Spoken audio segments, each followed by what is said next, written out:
CTV News at 5 with Hudson Mack. Good evening, I'm Andrew Johnson. Hudson Mack is off tonight.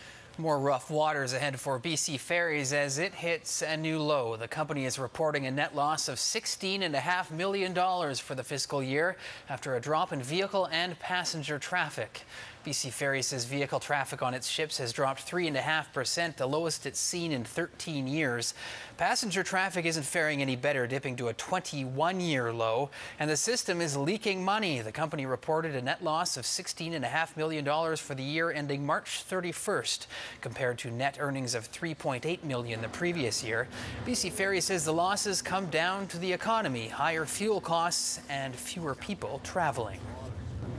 Well, a contributing factor, I'm sure people will say, is the cost of the ferry, the ferry fare.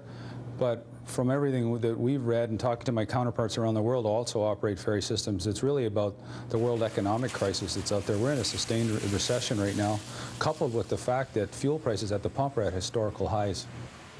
Last month, the BC Liberals brought in the Coastal Ferry Act, which approves nearly $80 million to help offset fare increases.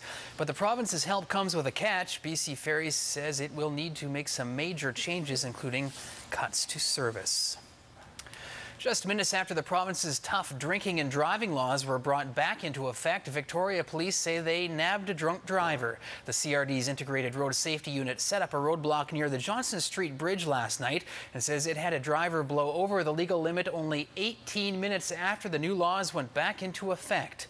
The new rules came into effect at the stroke of midnight. Police say the driver's vehicle was impounded for 30 days and he's been prohibited from driving for 3 months. He's also facing thousands of dollars in fines. 3 other drivers blew over a .05. Those drivers will lose their vehicles and licenses for 3 days. An abandoned home in Nanaimo's Westwood Lake neighborhood was reduced to ashes overnight after a fire turned into a burning inferno. When fire crews arrived, the old farmhouse was fully engulfed. The fire broke out around 3:30 this morning, and firefighters say they could see thick black smoke rising from the scene from nearly a kilometer away. Even though the home was abandoned, firefighters were worried someone might be inside. It looked fairly impressive. We could see it half a mile away as we drove in, so we knew we were coming to a fairly involved fire. It took us a couple hours. We had quite a bit of difficulty with the roofs caving in and stucco-covered walls. Made it very difficult to get to the scene of the fire. We were concerned there may be somebody inside. We were advised that the house was basically abandoned, and at this point we believe there's no one inside. No one was hurt. It took 20 firefighters a couple hours to douse the flames and put out any hot spots. Neighbors say the owner of the home rents out the property and it had been vacant for about a month. The cause of the fire is under investigation. Students at the University of Victoria were celebrating with a special guest today. Hundreds of students were donning caps and gowns to receive their degrees this afternoon at UVic's spring convocation ceremony.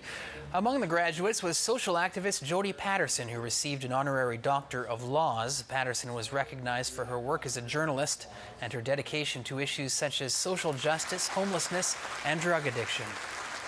I am very excited about today. This is a really, really big deal for me. If I think of an honor that I might have coveted once or twice, this would definitely be it. I was completely surprised. I feel just really, really, really fortunate to be selected out of all the incredible social activists that are in this region. Patterson says she is most proud of her 3 years of work as the executive director of Victoria's Prostitutes Empowerment Education and Recovery Society, PEERS, because it changed her life forever. A Vancouver Island school is reaping the rewards of having a great education. Being smart pays off, at least that's what students at Spectrum High School are saying. The grade 12 class was presented with a check for more than $1,200. After winning the Chatter High competition today, the student body, along with its teachers and parents, earned first place in the Capital Region by answering questions correctly on the Chatter High website. The students say the money will help pay off their dry grad. Our total budget for our dry grad was around $20,000. So this is a significant amount of money towards the dry grad event. It went towards our dry grad because it helped us pay for all of the activities we did and the t-shirts and all that kind of stuff. The Spectrum students beat out 19 other schools in Greater Victoria. The Chatter High competition will resume this fall with every high school on Vancouver Island taking part, along with 3 colleges. A non-profit organization jumped through a couple of hoops to put smiles on some students' faces in the capital region today. Students were showing off their jump shot this afternoon on Central Middle School's 2 new outdoor basketball courts. CFAC Santa's Anonymous, Victoria's Harborside Rotary Club, local firefighters and Central's Parent Advisory Council got the courts built. CFAC Santa's Anonymous chipped in $11,000 to make sure the students got to take part in a team sport.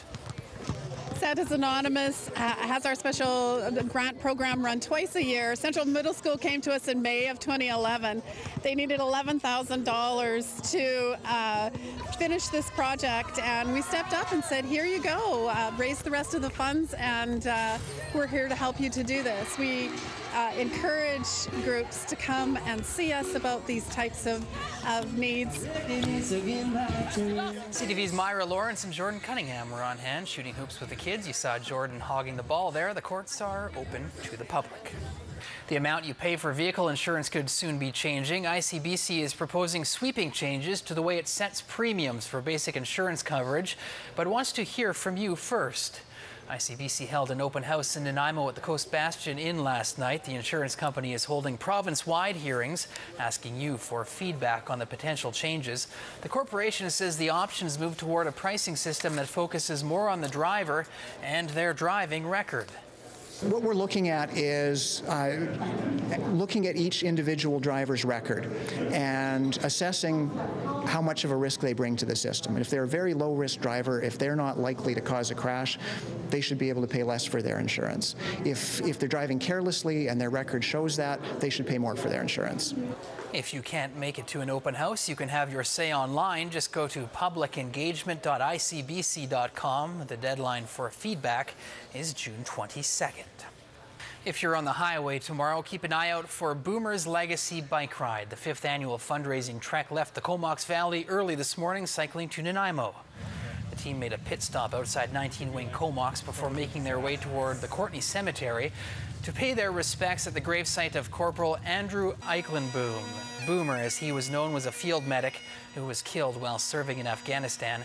It's his humanitarian efforts that inspired this annual fundraising ride.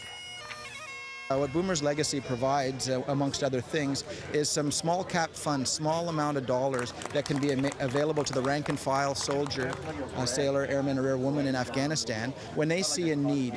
So there's very little bureaucracy, very little paperwork between the funds that are made available and raised through Boomer's Legacy. Is not only honoring all of our fallen soldiers, but it's helping our soldiers that are lacing up their boots help others. And as Andrew said, Mom, even the street people in Canada have more than anybody in a village I've been in.